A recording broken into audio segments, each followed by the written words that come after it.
삶이 묻고 성경이 답하다. 네, 7번째 시간입니다. 우리 지난주 노예 관계로요, 한 주 쉬었고 다시 또 이번 주를 만나게 되었습니다. 제가 먼저 기도하고 오늘 강의 시작하겠습니다. 사랑이 많으신 하나님 아버지, 감사합니다. 하나님의 은혜 가운데 저희들 지켜주시고 또 2주 만에 다시 성경 공부로 만날 수 있도록 역사해 주신 거 감사드립니다. 비록 저희들 온라인상으로 만나고 모이고 있지만 동일한 은혜로 채워주시고 또 우리가 함께 믿음으로 자라가게 하여 주시며 우리 삶 속에서 하나님의 뜻을 발견하고 깨닫고 또 실천함을 통해서 매일매일 믿음이 자라가는 복된 주님의 종들 되게 하여 주시옵소서. 오늘도 특별한 은혜를 허락하여 주시고 저희들 하나님 말씀 속에서 하나님의 뜻을 분명히 알아 하나님이 기뻐하시는 하나님의 종들로 온전히 믿음의 삶을 살아갈 수 있도록 역사하여 주시옵소서. 지혜와 능력을 더하여 주셔서 저희들 열심히 잘 배우고 또 깨닫고 온전히 하나님의 영광을 드러내는 복된 시간 되게 하실 줄 믿고 감사드리며 예수님의 이름으로 기도하옵나이다. 아멘. 먼저 우리 광고 영상을 하나 보면서 같이 시작하도록 하겠습니다. 우리 먼저 영상을 보시죠. 여러분 모두 부자 되세요. 꼭이요. 당신의 경제를 생각하는 BC카드입니다. BC카드. 여러분 부자 되세요. 네, 2002년 한 카드사 광고에서 시작된 유행어가 있습니다. 기억나실지 모르겠는데요, 우리 영상에서 이런 유행어가 만들어졌죠. 바로 BC카드 광고였는데 부자 되세요 라는 유행어입니다. 이 특별할 것 없는 이 말이 유행어가 되었습니다. 더불어서 이 카드사가 이 광고 문구 하나 때문에 광고 효과를 아주 톡톡히 보았다고 합니다. 현재 우리는 자본주의라는 사회제도 아래서 살고 있습니다. 이 자본주의라는 것은 이윤의 추구를 목적으로 자본이 지배하는 경제체제를 말하고 있습니다. 우리는 지금 자본주의 세상에서 살면서 물질 만능과 같은 재물의 강력한 힘을 경험하고 있습니다. 돈이 가장 힘이 센 것처럼 보입니다. 그래서 많은 사람들은 부자가 되고 싶어 하죠. 그리고 돈을 통해 더 인정받고 영향력 있는 삶을 살고 싶어 합니다. 하지만 부자가 되고 싶다고 해서 모두 부자가 되었으면 얼마나 좋겠습니까? 그러나 그렇지 않은 것 같습니다. 부자가 되는 것은 쉽지 않고요, 오히려 사람들은 돈의 노예로 재물에 종속되어 살아가는 시대인 것 같습니다. 이 그리스도인들도 똑같이 우리도 자본주의 사회에서 살고 있기 때문에, 그렇기 때문에 우리도 재물에 대한 분명한 이해가 필요하다는 것입니다. 마태복음 6장 25절 말씀에 이렇게 말씀합니다. 그러므로 내가 너희에게 이르노니 목숨을 위하여 무엇을 먹을까 무엇을 마실까 몸을 위하여 무엇을 입을까 염려하지 말라. 목숨이 음식보다 중하지 아니하며 몸이 의복보다 중하지 아니하냐라고 말씀합니다. 애석하게도 우리는 하루도 돈을 떠나서 살 수가 없다는 것이죠. 날마다 돈이 필요하고요, 돈에 대해 생각해야 하고 또 돈에 대해 이야기합니다. 돈은 신앙인에게도 매우 중요한 주제가 되었습니다. 그러므로 돈에 대한 구체적이고 성경적인 기준을 가지고 있어야 한다는 것이죠.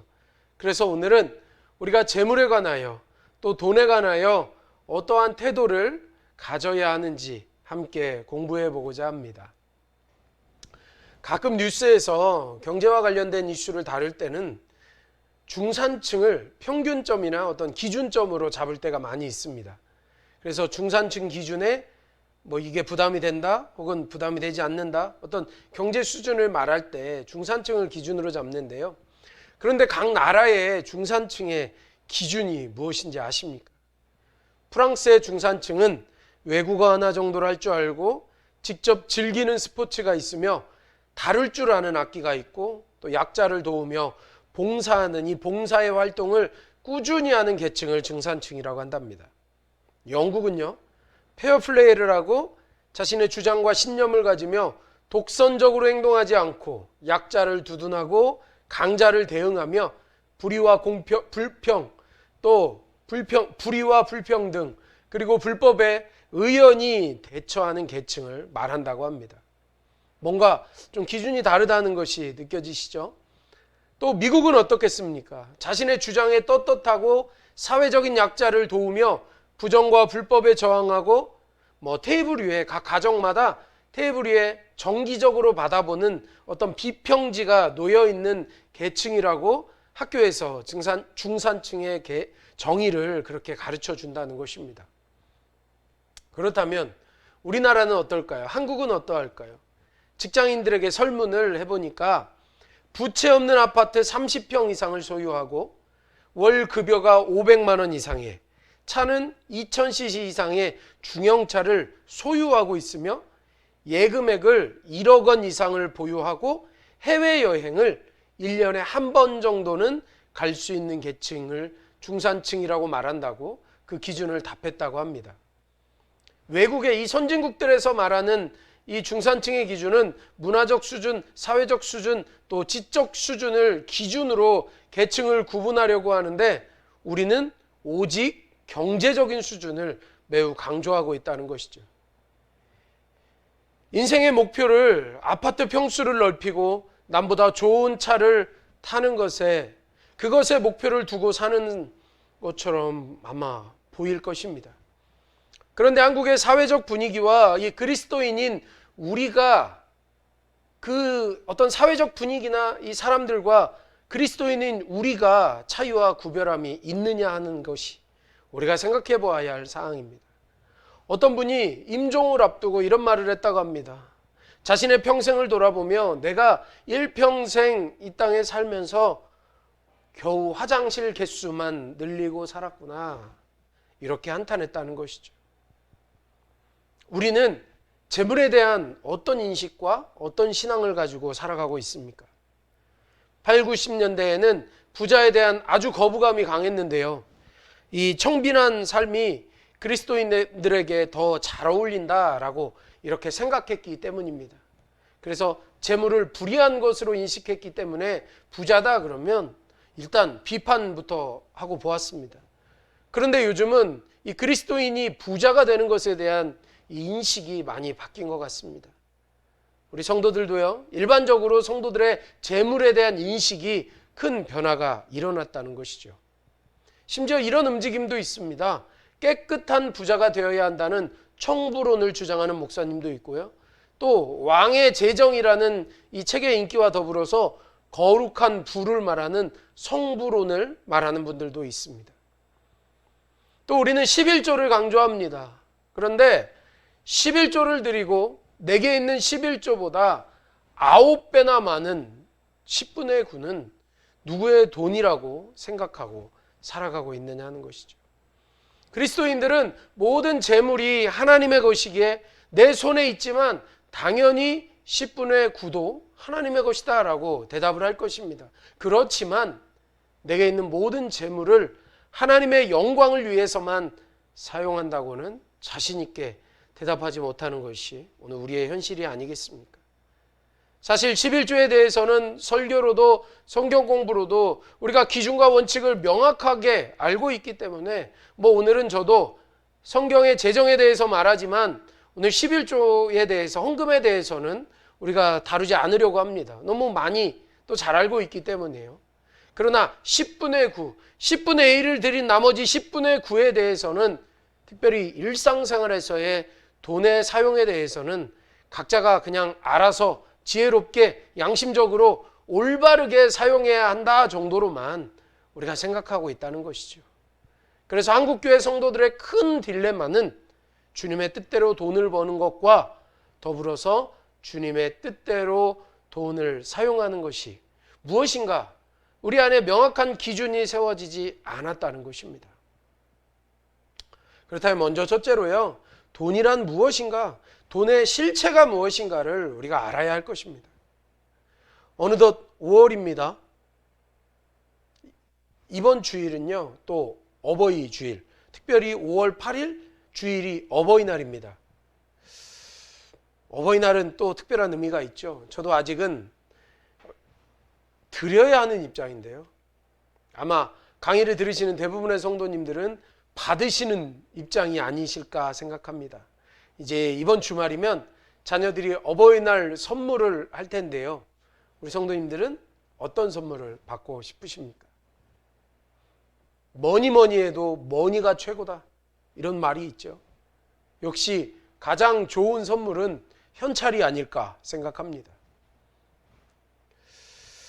그런데요, 우리가 이 돈의 의미를 분명히 알아야 되는데, 이 돈의 목적과 의도가 무엇이었을까요? 돈은 화폐 교환의 도구였습니다. 물질을 교환하는 도구였다는 것이죠. 그런데 그 본질을 넘어서서 돈이 우상화되면서 사람들에게 정신적으로, 영적으로 영향을 미치는 이 신봉의 대상이 되었다는 것입니다. 어떤 사람에게는요, 돈이 신적인 존재가 되었죠. 그래서 돈 때문에 목숨을 쉽게 버리기도 하지 않습니까? 세상에 그 어떤 것보다 강력한 힘을 가진 절대적 존재가 되었다는 것이 현실이 아니겠습니까? 그래서 우리가 돈의 정체를 밝혀야 돈을 바르게 대하는 지혜를 얻을 수 있다는 것입니다. 성경에서는 이렇게 말씀하십니다. 성경에 기록된 돈의 의미로 보면요, 성경에서는 돈에 대해 긍정적으로도 말씀하시고 부정적으로도 말씀하시는 그런 양면성이 있다는 것이죠. 신명기 28장 3절에서 6절 말씀해 보시면, 성읍에서도 복을 받고 들에서도 복을 받을 것이며 내 몸의 자녀와 내 토지의 소산과 내 짐승의 새끼와 소와 양의 새끼가 복을 받을 것이며 내 광주리와 떡반죽 그릇이 복을 받을 것이며 내가 들어와도 복을 받고 나가도 복을 받을 것이니라. 정말 아멘이 절로 나오는 말씀이시죠. 하나님의 말씀에 순종했을 때 이렇게 놀라운 복을 받을 것이다, 이스라엘 백성들에게 하나님께서 주신 약속입니다. 그런데 여기서 이 복이라는 말씀을 하시는데, 성경에서 말하는 복은 영적인 복과 함께 물질적인 복을 말씀하는 것입니다.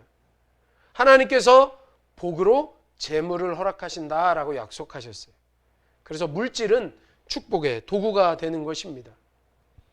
그러나 또 다른 견해도 있다는 것이죠. 성경에서는 디모데전서 6장 9절 10절 말씀해 보시면, 부하려 하는 자들은 시험과 올무와 여러 가지 어리석고 해로운 욕심에 떨어지나니 곧 사람으로 파멸과 멸망에 빠지게 하는 것이라. 돈을 사랑함이 일만하게 뿌리가 되나니 이것을 탐내는 자들은 미혹을 받아 믿음에서 떠나 많은 근심으로써 자기를 찔렀도다 말씀합니다. 돈은 멸망의 길로 인도하는 가장 강력한 유혹의 도구가 되기도 한다는 것이죠. 돈이 축복의 수단이기도 하지만, 복을 상징하기도 하지만, 돈은 또한 우리를 멸망의 길로 유혹하는 수단이 되기도 한다는 것입니다. 그래서 예수님도 부자가 천국에 들어가는 것이 낙타가 바늘기로 들어가는 것보다 어렵다라고 하신 것이 바로 이런 이유인 것입니다. 재물이 복이도 되고 복이 되기도 하고 멸망의 길로 가는 가장 강력한 유혹이 되기도 한다면, 우리가 분명히 이것을 이해하고, 그리고 우리는 이것을 바르게 분별해야 한다는 것이죠. 그래서 신명기 28장 2절에 보면, 내가 내 하나님 여호와의 말씀을 청종하면 이 모든 복이 내게 임하며 내게 이르리니 말씀합니다. 재물이 복이 될 수도 있고, 이 물질이 복이 될 수도 있고 유혹이 될 수 있는 가운데, 우리가 이 돈을, 재물을, 물질을 얻는 과정에서 어디에 마음을 두고 있느냐가 매우 중요하다는 것입니다. 재물에 마음이 있고 동기가 있다면 그것은 분명히 유혹이 되지만, 재물 자체보다 재물을 주시는 하나님께 더 집중하고 하나님의 말씀을 순종하는 일에 재물을 얻는 것보다 더 마음을 쏟는다면, 우리가 이해하기 쉬운 표현으로 돈을 돌같이 볼 수 있는 그러한 신앙의 결단이 있다면, 재물은 의심할 여지 없이 오직 복이 될 뿐이라는 것입니다. 그렇다면 두 번째로, 바로 이 재물은 유용한 것인가에 우리가 한번 생각을 해봐야 할 것입니다. 간혹 돈 자체를 부정하고 무용론을 주장하는 사람들이 있습니다. 돈이 악의 근원이라는 것이죠. 돈 자체가 악하다는 것입니다. 그러나 전도서 10장 19절 말씀에 보면, 잔치는 희락을 위하여 베푸는 것이요 포도주는 생명을 기쁘게 하는 것이나 돈은 범사에 이용되느니라 말씀합니다. 성경에서는요, 돈이 범사에 유용한 수단임을 말씀합니다. 돈이 유혹의 도구가 될 수도 있다고 말씀하지만 그렇다고 해서 돈 자체가 악이다라고 말하지 않는다는 거예요. 그러나 돈 자체를 악으로 여기는 분들이 있습니다. 이 법정이라는 스님이 무소유라는 책을 써서 많은 사람들에게 감동과 깨달음을 주었다고 합니다. 그런데요, 무소유는 현실적으로 불가능한 이야기입니다. 남보다 검소하게 최소한의 조건을 소유하며 살아갈 수는 있어도 우리가 상식적으로 생각할 때 인간이 아무것도 소유하지 않고 살아가는 것은 불가능하다는 것이죠. 그래서 성경에서도요, 돈 자체를 부정하게 말씀하시지는 않습니다. 욕심을 품고 돈을 소유하는 인간의 마음이 악하고 부정한 것이다 라고 말씀합니다. 그래서 우리가 분명히 이해해야 합니다. 돈 자체가 악한 것이 아닙니다. 돈 자체를 성경에서 부정하지 않습니다. 돈에 붙들려 있는 욕심이 악이 되고 욕심이 악한 것이죠. 아울러 세 번째, 재물은 또한 강력한 영향력을 발휘한다는 것입니다. 우리가 돈의 특징을 잘 이해해야 되는데요, 이 돈은 강력한 영향력을 발휘한다는 거예요. 마태복음 6장 24절에 보면 한 사람이 두 주인을 섬기지 못할 것이니 혹 이를 미워하고 저를 사랑하거나 혹 이를 중히 여기고 저를 경히 여김이라 너희가 하나님과 재물을 겸하여 섬기지 못하느니라. 이 말씀은 뭐죠? 두 가지를 섬기지 못하는 건 하나만 좋아할 수 있고 하나는 싫어할 수 있고 하나를 좋아하고 하나를 미워할 수 있기 때문에 그렇다는 것입니다. 두 가지를 동시에 좋아하고 동시에 사랑할 수는 없다는 것이죠. 재물에 대해서는 아무도 자유로울 수 없습니다. 누구나 돈의 영향력 아래에서 자유하지 못하고요, 유혹을 받을 수 있는 것은 예수님의 말씀하신 것처럼 부인할 수 없는 사실이라는 것입니다. 그렇습니다. 재물은 이처럼 돈은 강한 영향력을 가지고 있습니다. 그리고요, 재물의 이 권세가 있는데 그 권세의 배후에는 사탄이 존재한다는 것입니다. 누가복음 4장 5절 7절 말씀에서 5절에서 7절 말씀 보시면 마귀가 또 예수를 이끌고 올라가서 순식간에 천하만국을 보이며 이르되 이 모든 권위와 내 영광을 내게 주리라. 내가 내게 주리라. 이것은 내게 넘겨준 것이므로 내가 원하는 자에게 주노라. 그러므로 내가 만일 내게 절하면 다 내 것이 되리라 말씀합니다. 재물은 본질적으로 하나님이 우리에게 주신 선하고 유용한 도구이지만 사탄은 돈이 가진 영향력을 이용하여 유혹의 도구로 사용한다는 것입니다. 인간의 욕심과 죄악은 하나님께서 인간의 필요를 채워주시기 위해 그 주신 재물을 신격화해서 우상화시키고 재물의 권세에 종속된 삶을 살아가게 만들었습니다. 사탄은 재물을 통해 이 시대를 다스리려고 하는 것입니다. 돈 자체는 선도 악도 아닌 중립적인 존재이지만 돈이 가진 힘이 있다는 것이죠. 사탄이 이 힘을 이용해서 인간을 유혹하는 것입니다. 그래서 돈을 하나님보다 더 전능한 존재로 포장하는 것입니다. 그렇다면 두 번째로 우리가 이 돈과는 동떨어진 삶을 살아갈 수 없고 또 성경에서도 돈을 부정하지는 않는데 우리가 살아가려면 돈을 벌어야 하지 않겠습니까? 그러면 돈을 어떻게, 그리스도인은 어떻게 돈을 버는 것이 옳은가 하는 것이죠. 조금 더 실제적인 이야기를 한번 나눠보려고 합니다. 돈은 하나님께서 우리에게 선물로 주셨지만 하나님께서 재물을 주시는 방법은 우리의 수고와 노력에 대한 대가로 허락하시는 것입니다. 그래서 신앙인이든 아니든 돈을 벌어서 얻게 되는 것이죠. 그러면 어떻게 돈을 벌 것인가에 성경적인 기준과 인식이 있어야 한다는 것입니다. 돈을 벌 때는요, 먼저 목적이 분명해야 합니다. 그리스도인이라면 돈을 버는 목적도 분명해야 합니다. 먹고 살기 위해서만 돈을 번다면 믿지 않는 사람들과 다를 게 없겠죠. 세상 사람들은 궁극적으로 자신의 만족과 유익을 위해 돈을 벌려고 하지만 그리스도인은 돈을 벌 때에도 하나님의 영광을 위해서 벌어야 한다는 것입니다. 하나님의 영광을 위해서 돈을 번다는 게 어떤 의미일까요? 하나님을 높이며 하나님의 뜻대로, 하나님의 뜻에 합당하게 돈을 버는 것을 말합니다. 제가 아는 어떤 집사님께 예전에 들었던 간증인데요.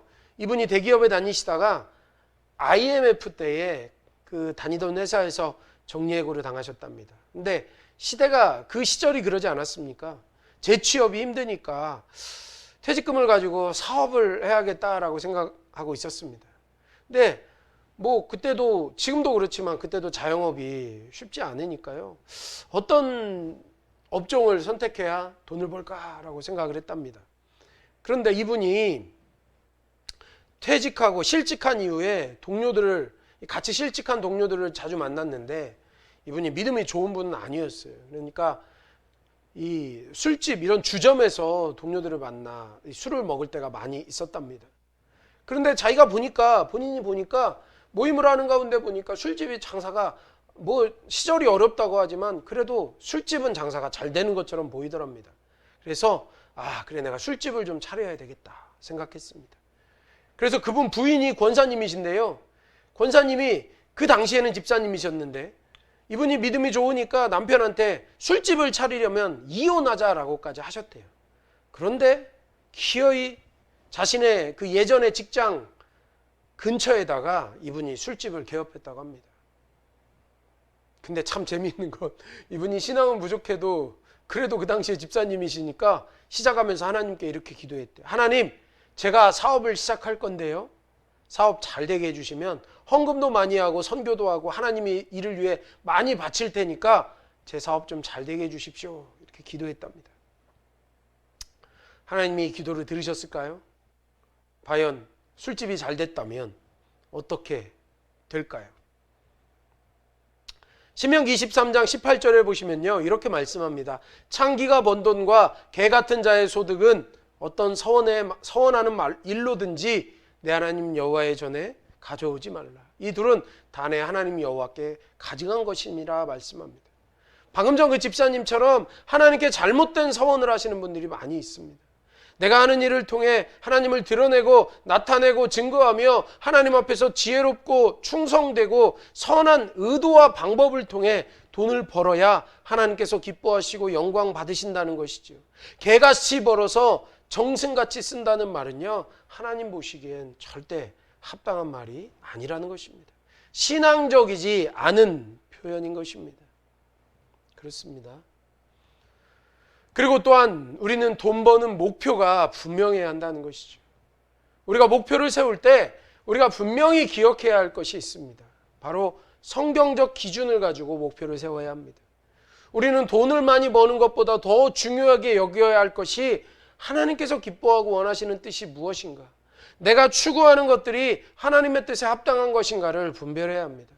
나의 욕망만을 따라 이익만을 추구하며 목표를 세운다면 하나님이 기뻐하지 않으실 것이기 때문에 그 목표를 이룰 수 있도록 역사하지 않으실 것입니다. 아울러 시편 24편 1절 말씀에 보면 땅과 거기에 충만한 것과 세계와 그 가운데에 사는 자들은 다 여호와의 것이로다 라고 말씀합니다. 이 말씀을 삶에서 실천하며 살아야 합니다. 목표를 세우고 이루어가는 과정 속에서 하나님의 주권을 인정하고 성취됨의 결과까지도 하나님께 맡기는 그런 성숙한 믿음이 있어야 합니다. 왜 내가 돈을 버는 것인가에 그 목표가 분명해야 한다는 것이죠. 또한 돈 버는 방법을 잘 선택해야 합니다. 많이 버는 것보다 더 중요한 것은 하나님 보시기에 합당한 방법으로 돈을 버는가 하는 것이죠.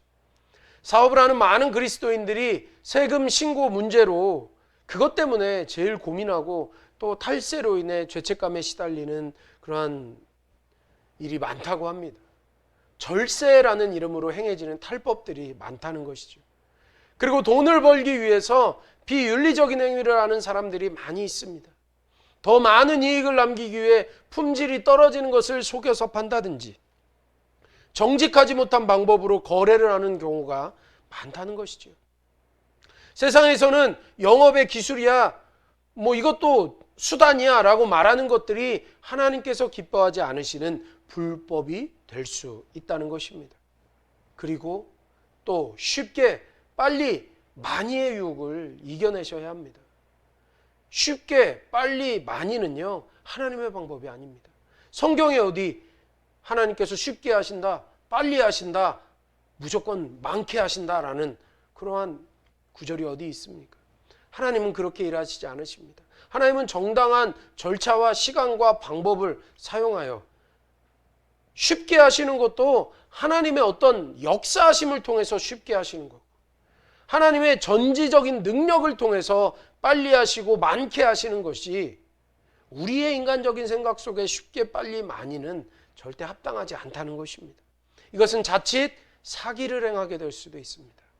정당한 대가를 지불하지 않고 얻게 된 수입을 하나님은 절대 기뻐하지 않으십니다. 이 복권에 당첨되는 사람들의 삶을 보면 알 수 있지 않습니까? 미국에 이런 통계가 있대요. 복권 당첨자의 97%는 이혼을 하거나 파산을 하거나 자살을 하게 되었답니다. 단 3%만이 그 복권에서 얻은 수익을 그 수입으로 잘 활용해서 행복한 삶을 살게 되었다는 것이죠. 100명이 복권 당첨되면 3명만 행복한 삶을 살고요, 97명은 다 불행하게 되었다는 것이죠. 수고 없이 얻은 재물, 노력 없이 얻은 필요 이상의 물질은, 또 재물은 자칫 내 삶을 망가뜨릴 수 있다는 것입니다. 신앙인은 또한 남들도 다 그래의 유혹을 이겨내야 합니다. 제가 전도사 시절에 알던 어떤 청년이 있습니다. 이 친구가 카센터를 했는데요, 부모님의 도움을 받아서 좀 일찍이 카센터를 차렸습니다. 이 청년이 열심히 신앙생활하고 성경 공부하면서 은혜를 많이 받아서요, 어떻게 하면 말씀대로 내가 사업장을 운영할 수 있을까 고민을 했습니다. 그래서 말씀대로 정직하게 카센터를 운영하기로 결단을 하고 꼭 필요하지 않은 것은 수리하거나 교체하지 않았습니다. 그러니까 다른 카센터에 가는 것보다 손님들이 이 비용도 적게 나오겠죠. 그리고 이 설명을 해줄 때 뭐 교체했습니다, 수리했습니다 하는 항목이 너무 작으니까 처음에는 손님들이 의심을 하는 거예요. 실력이 없어서, 이 집은 실력이 없어서 이걸 못 찾아냈구나, 고장난 걸 못 고쳤구나 라고 생각하더라는 겁니다. 그래서 오히려 초반에는 손님이 더 떨어지더래요. 그런데 그래도 뭐 마음이 얼마나 갈등이 많았습니까? 저에게도 몇 번 하소연했습니다. 그런데 시간이 지나면서 이 손님들이 이 청년의 진가를 알아주기 시작하더랍니다. 그래서 처음에는 의심하던 손님들도 나중에는 정직한 가게로 소문이 나서요, 서울에서 경기도권에 2호점 또 3호점을 낼 정도로 큰 사업을 이루게 되었다는 것이죠. 이것이 참 좁은 길이지만 그 좁은 길을 걸어갈 때 사람들은 몰라줘도 하나님께서는 우리가 손해를 입지 않도록 채워주시고 갚아주신다는 것입니다. 또한 이 정도쯤은 괜찮아, 어쩔 수 없어의 유혹을 우리가 끝까지 잘 참아내야 한다는 것입니다. 가끔 도자기를 굽는 명인이 이 보이지 않는 흠이 조금 있다고 도자기를 가차없이 깨는 장면을 TV에서 볼 때가 있잖아요. 아우, 저거 놔주지 하는 소리가 절로 나올 때가 있지 않습니까? 근데 그리스도인은요, 더 높은 윤리의식, 더 전문적인 경쟁력을 스스로 지켜나가기 위해서 사업이든 직장생활이든 우리가 힘써야 한다는 것입니다. 이를 통해서 하나님께 영광을 돌리고 또한 세상에서 온전히 소금과 빛의 역할을 할 수 있어야 한다는 것이죠. 돈 버는 방법, 쉽게 또 편한 방법, 요행을 바라지 말아야 한다는 것입니다. 자, 그렇다면 셋째로요, 이렇게 돈을 벌어서 또 중요한 게 어떻게 돈을 쓸 것인가가 매우 중요하겠지요. 우리에게 복으로 주신 재물을 어떻게 사용할 것인가에 대해서 한번 나누고자 합니다. 하나님의 물질을, 돈을 복으로 주셨으면 사용할 때도 복이 되게 사용할 수 있어야 한다는 것입니다. 첫 번째로 우리는요, 이 청지기적인 자세로 지출을 해야 하는 것입니다. 돈을 버는 것만큼 쓰는 것도 매우 중요합니다. 특별히 하나님께서 이 세상에서 살아갈 동안만 내게 맡기신 돈이다, 그러니까 이 땅에서의 살아갈 동안만 내게 맡기셨다라는 그러한 청지기적 자세를 가지고 우리가 돈을 지출하는 것이 중요하다는 것입니다. 그래서 우리가 고려해야 할 게요, 먼저 필수인가 사치인가에 고민이 있어야 합니다. 꼭 필요하지 않음에도 남들에게 어떤 신분 과시용으로 보여주기 위해서 구입하거나 아니면 필요 이상으로 비싼 것을 구입하는 경우가 있습니다. 사치는 하나님이 기뻐하지 않으십니다. 자가용, 의류, 가방, 액세서리 등을 살 때요, 반드시 필요한 것인가를 먼저 점검해야 합니다. 그리고 두 번째로요, 특별한 행사인가 일상적인 행사인가를 늘 고민해야 된다는 거예요.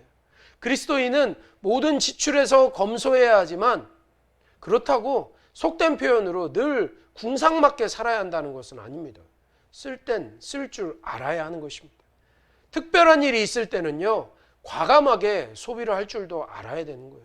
남을 대접할 때는 큰 돈을 쓸 줄도 알아야 하고요. 또 우리 가정에 특별한 행사가 있다면 평소답지 않은 과한 그런 소비가 무조건 틀리지는 않았다는 것입니다.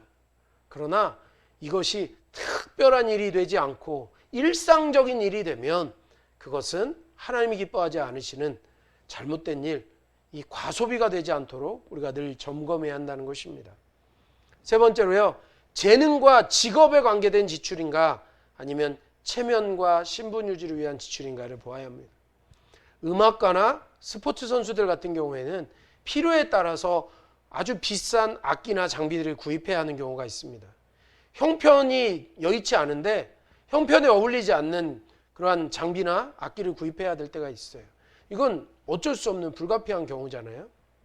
그러나 필요에 의해 불가피한 경우가 아니라면 이 체면이나 어떤 보여주기 위해서 과시하려는 목적으로 소비하는 것이 없도록 우리가 잘 절제해야 한다는 것입니다. 또한 다른 사람들에게 덕이 되는가를 항상 보셔야 돼요. 명품이 필요하거나 분명한 목적에 의해 사는 경우가 있습니다. 사업상 필요한 분들도 있겠지요. 명품을 샀다고 해서 무조건 사치라고 비난할 수는 없습니다. 그러나 그런 물품이 다른 사람에게 상처를 주지 않도록 특별히 신앙인으로서 우리는 분명히 배려해야 한다는 것입니다.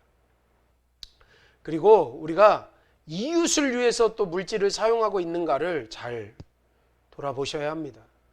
하나님께서 내게 필요한 것 이상의 물질을 주신 것은 쌓아두라는 것이 아닙니다. 선한 영향력으로 흘려보내라고, 내게 흘려보내라고 주신 것임을 우리가 고백할 수 있어야 합니다.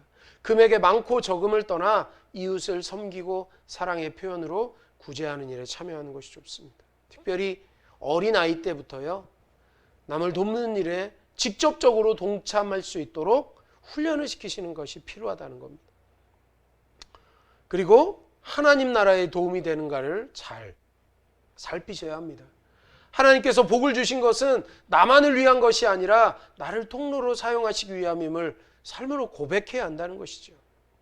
할 수만 있으면 헌금뿐 아니라 하나님 나라 확장을 위해 선교를 위해서도 사용되어야 합니다.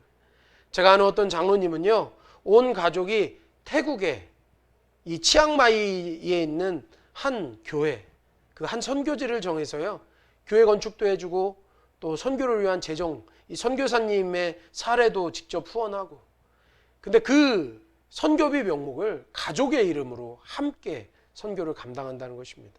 한 교회 또 한 선교사님을 우리 가족이 함께 책임지자. 그래서 할아버지 때 또 아버지 어머니 때 손자 손녀 때까지 3대가 함께 선교비를 모아가지고 교회에서 선교를 하듯이 한 가정에서 선교를 하는 것을 제가 보았습니다. 이처럼 우리에게 허락하신 재물을 청지기적 자세로 삶을 살아간다면요, 물질을 통해 하나님의 선한 영향력을 드러내는 그러한 축복을 누릴 수 있다는 것입니다. 이웃들에게 덕이 되고 선한 열매를 풍성히 맺게 하실 것입니다. 그렇습니다. 그리고 우리는요, 어떻게 해야 잘 쓰는 것이냐? 두 번째로 계획적인 소비를 해야 한다는 겁니다. 사람에 따라서는 꼭 필요한 물건을 구입하기보다 충동 구매를 하는 경우가 있습니다. 홈쇼핑, 또 TV 프로그램을 통해서 와, 이게 좋다 그러면 구입하는 경우가 있죠. 이런 유혹에 쉽게 빠져듭니다. 진짜 필요한 것은 시간이 지나도 필요하다는 생각이 줄어들지 않더라고요. 내가 정말 필요한 물건이면요, 시간이 지나면 저거 빨리 사야 되는데 그러니까 필요하다는 생각이 없어지지 않는다는 거예요. 그러면 이게 정말 지금 꼭 필요한 것인가를 한 번 더 생각하고 구입하는 자세가 필요합니다. 계획적인 소비의 습관을 갖는 것이 필요하다는 것입니다. 그리고 저축의 중요성을 아셔야 합니다. 하나님께서 재물을 필요 이상으로 주신 이유는 무엇일까요? 그것은 지금 당장의 소비가 필요하지 않을 때 저축을 통해 필요한 때를 대비하라는 그런 지혜를 주시는 건데요. 저축은 목돈이 필요할 때 아주 유용한 안전장치가 됩니다. 급하게 목돈이 필요할 때 빚을 지지 않을 수 있도록 대비가 되는 것입니다. 이 저축하는 습관은 우리 스스로 재물을 잘 관리할 수 있는 지혜를 얻게 하고요. 저축을 통해 불필요한 지출을 막고 또 지혜롭게 지출하는 방법을 배우게 됩니다. 또한 저축은 인생 여정의 위기를 대비할 수 있게 하고 갑작스러운 재난이나 가정의 어려움, 사고를 만나도요 대비될 수 있게 한다는 것이죠. 저축이 중요하다는 것이고요. 그리고 또한 빚을 지지 않도록 우린 재정관리를 해야 된다는 것입니다. 하나님은 돈을 유용한 도구로 사용하도록 돈을 인간에게 허락하셨지만 이 타락한 이후에 인간은 돈에 종속된 삶을 살아가게 되었습니다.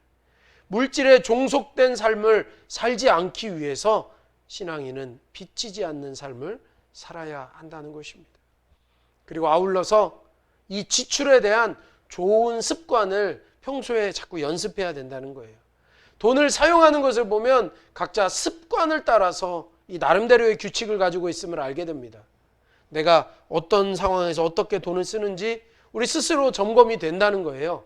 그래서 돈을 쓸 때 좋은 습관을 키우고 또 나쁜 습관을 고쳐나가는 연습을 꾸준히 해 나가야 한다는 것입니다. 그래서 재물 관리의 습관을 고쳐나가는 것은 우리 몸의 체질을 변화시키는 것과 비슷합니다. 돈을 사용함에 있어서 잘못된 습관이 있다면 결국은 돈으로 인해 고통을 받거나 곤란한 상황에 빠져들게 됩니다. 충동적 지출이나 잘못된 재물 관리는 결국 재정적인 어려움을 겪게 한다는 것입니다. 이렇게 우리는 돈을 쓸 때도 신앙적인 기준과 또 하나님이 주신 상식 안에서의 우리가 이 바른 판단력이 필요하다는 것이고요. 이제는 결론적으로 우리가 한번 이렇게 정리해 봤으면 좋겠습니다. 하나님은 인간의 필요를 채우시기 위해서 우리에게 재물을 허락해 주셨습니다. 그러므로 재물은 하나님이 주신 복이 되어야 한다는 것이죠. 하나님은 우리에게 일을 하도록 명령하셨고 우리는 일을 통해 하나님이 주시는 복을 누릴 수 있습니다. 그래서 재물을 우리의 노력과 욕망으로 얻는 것이 아니라 하나님이 주시는 복으로 이해되어야 하는 것입니다.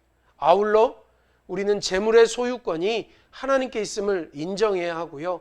우리가 재물의 유혹에서 무너지지 않는 방법은 재물의 소유권이 하나님께만 있고 하나님께서 허락하시는 것만 소유하겠다 하는 다짐과 결단이 있어야 합니다. 그것이 되어야 우리에게 주신 것이 많든 적든 늘 만족과 감사의 삶을 살 수 있습니다. 마태복음 24장 25절에 이렇게 말씀합니다. 충성되고 지혜 있는 종이 되어 주인에게 그 집 사람들을 맡아 때를 따라 양식을 나눠줄 자가 누구냐? 우리는 물질의 청지기일 뿐입니다. 물질이 내 것이 아니라 하나님이 맡기신 것을 관리한다는 의식이 있어야 이 재물의 유혹에서 넘어지지 않는 삶을 살 수 있습니다. 바울은 빌립보서 4장 11절에서 내가 궁핍함으로 말하는 것이 아니니라 어떠한 형편에든지 나는 자족하기를 배웠노니 라고 말했습니다. 재물의 유혹을 이기는 유일한 방법은 늘 만족하고 감사하는 삶을 사는 것입니다. 자족하는 삶을 사는 것입니다. 재물은 우리가 매일을 살아갈 수 있도록 하나님께서 필요를 위해 공급해 주신 것입니다. 출애굽하던 이스라엘 백성들에게 주신 만나와 같은 것입니다. 그리고 출애굽기 15장 16절에 보시면요. 여호와께서 이같이 명령하시기를 너희 각 사람은 먹을 만큼만 이것을 거둘지니 곧 너희 사람 수요대로 한 사람의 한 오멜씩 거두되 각 사람이 그의 장막에 있는 자들을 위하여 거둘지니라 하셨느니라 라고 말씀합니다. 하나님은 필요한 만큼만 받아도 충분하다는 것을 가르치려 하셨습니다. 그래서 만나를 주실 때에 필요한 만큼만, 하루에 먹을 분량만 거두라고 하셨고 남겨두지 말라고 하셨어요. 그러나 인간은 언제나 충분한 양보다 더 가지려고 하는 존재들입니다. 역시나 하루치보다 더 챙기고 싶은 욕심이 생겼습니다. 그래서 만나 또 메추라기를 먹을 만큼만 거둔 것이 아니라, 그날 먹을 정도만 거둔 것이 아니라 먹을 분량 이상의 만나와 메추라기를 거두었고요. 그것이 결국 어떻게 되었냐? 출애굽기 15장 20절 말씀에 그들이 모세에게 순종하지 아니하고 더러는 아침까지 두었더니 벌레가 생기고 냄새가 난지라. 모세가 그들에게 노하니라 라고 말씀합니다. 오늘날 물질을 대하는 태도가 이와 같지 않은지 우리가 생각해 보아야 할 것입니다. 하나님께서 우리의 삶을 책임져 주시고 역사해 주심을 알면서도 또 모든 것을 맡기려는 결단이 있음에도 불구하고 만나를 쌓아두어, 메추라기를 쌓아두어 오히려 썩게 만드는 이스라엘 백성과 같은 어리석은 행동을 우리가 하고 있지 않느냐 하는 것입니다. 하나님께서 우리에게 주신 재물이 우리의 욕심으로 인해 죄물이 되지 말아야 할 것입니다. 재물을 통해 하나님께 영광 돌리는 그리스도인으로 살고, 그러한 삶으로 늘 풍요롭고 만족스러운 삶을 누리며 살아가실 수 있는 우리 성도님들 되시길 축복합니다. 네, 과제를 안내해 드리도록 하겠습니다. 내게 주신 재물이 죄물이 되지 않고 물질에 대한 욕심을 내려놓으며 내게 주신 물질을 통해서 하나님께 영광 돌릴 수 있도록 오늘 강의를 듣고 이렇게 내가 재정 관리를 이렇게 해야겠구나, 또 내가 이러한 방법으로 앞으로 하나님이 내게 맡기신 이 물질을 사용해야겠구나 하는 원칙을, 다짐이 있다면 두 가지만 적어보셨으면 좋겠습니다. 특별히 개인적인 것도 좋습니다. 그냥 특별하지 않은 것도 좋고요. 예를 들면 절약해야겠다, 가계부를 써야겠다, 이러한 사소한 것도 참 좋은 결단이라고 생각합니다. 아니면 홈쇼핑을 절제해야겠다 라는 것도 참 좋은 방법이라고 생각해요.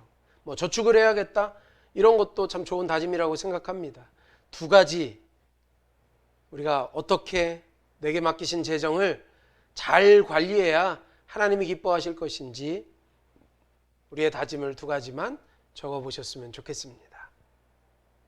이 시간 함께 찬양하고 기도하겠습니다. 이 시간에는 우리가 은혜라는 찬양을 함께 고백하겠습니다.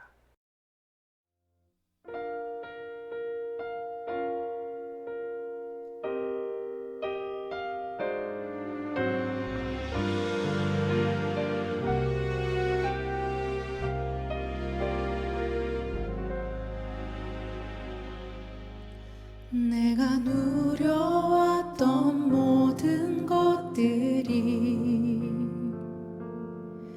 내가 지나왔던 모든 시간이, 내가 걸어왔던 모든 순간이 당연한 것 아니라 은혜였소. 아침 해가 뜨고 저녁에 노을, 봄의 꽃향기와 가을의 열매, 변하는 계절의 모든 순간이 당연한 것 아니라 은혜였소. 모든 것이 은혜,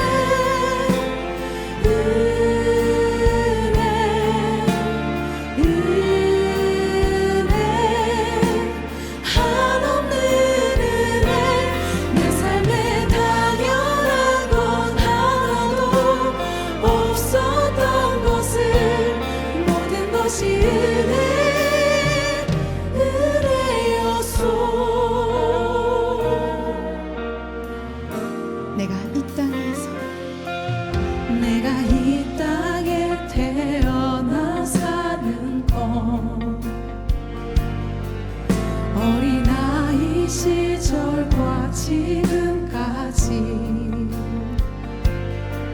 숨을 쉬며 살며 꿈을 꾸는 삶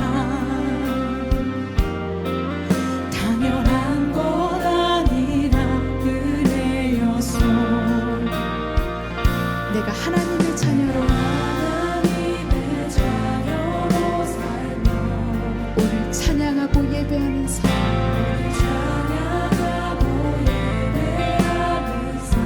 복음을 전할 수 있는 축복이 복음을 전할 수 있는 축복이 당연한 것 아니라 은혜였소. 모든 것이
시간 함께 기도하기 원합니다. 두 가지 기도 제목입니다.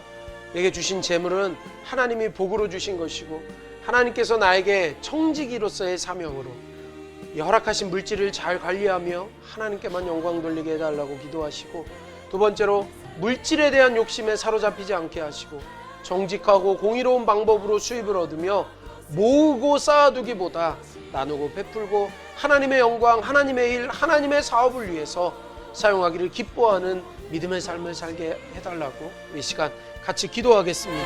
사랑이 많으신 하나님 아버지, 감사합니다.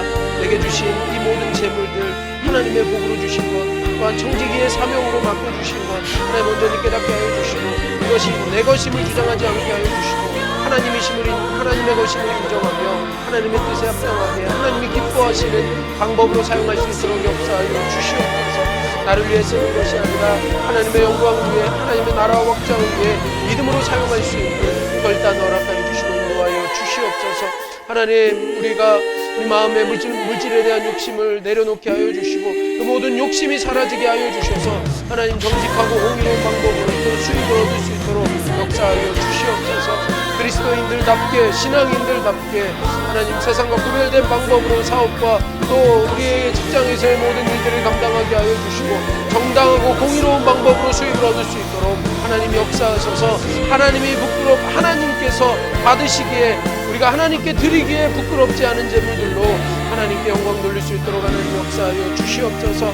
우리에게 주신 것들 모으고 쌓아두기에 우리가 집중하는 것이 아니라 하나님 나라를 위해, 하나님 나라 또 확장을 위해, 하나님의 사업을 위해 드리고 나누고 베풀고 쓰기에 정말로 저희들이 부족한 부족함이 없도록 하나님이 역사하여 주시며 하나님이 모든 일들을 기쁨으로 자원함으로 감사함으로 행할 수 있도록 역사하시며 도와주시옵소서. 드리기를 기뻐하는 주님의 종들 되게 하여 주시옵소서. 사랑이 많으신 하나님 감사합니다. 우리에게 복으로 물질을 허락하여 주셨고 또 앞으로도 큰 복을 허락하여 주실 줄로 또한 기대하며 이렇게 기도하고 간구합니다. 하나님, 저희들이 물질의 주인이 아니라 재물의 주인이 아니라 하나님이 주인 되심을 믿음으로 삶으로 고백하게 하여 주시고 청지기로서의 사명을 온전히 감당할 수 있도록 하나님 역사하여 주시옵소서.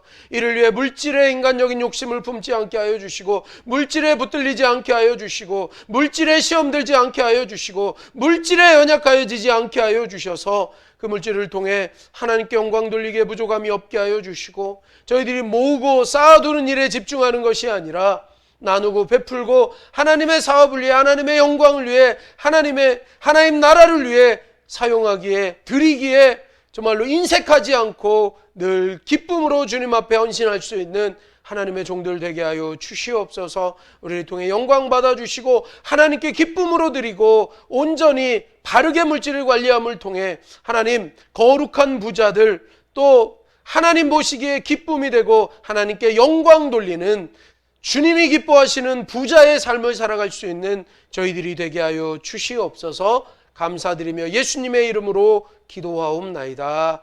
아멘. 강의 마치겠습니다. 수고하셨습니다.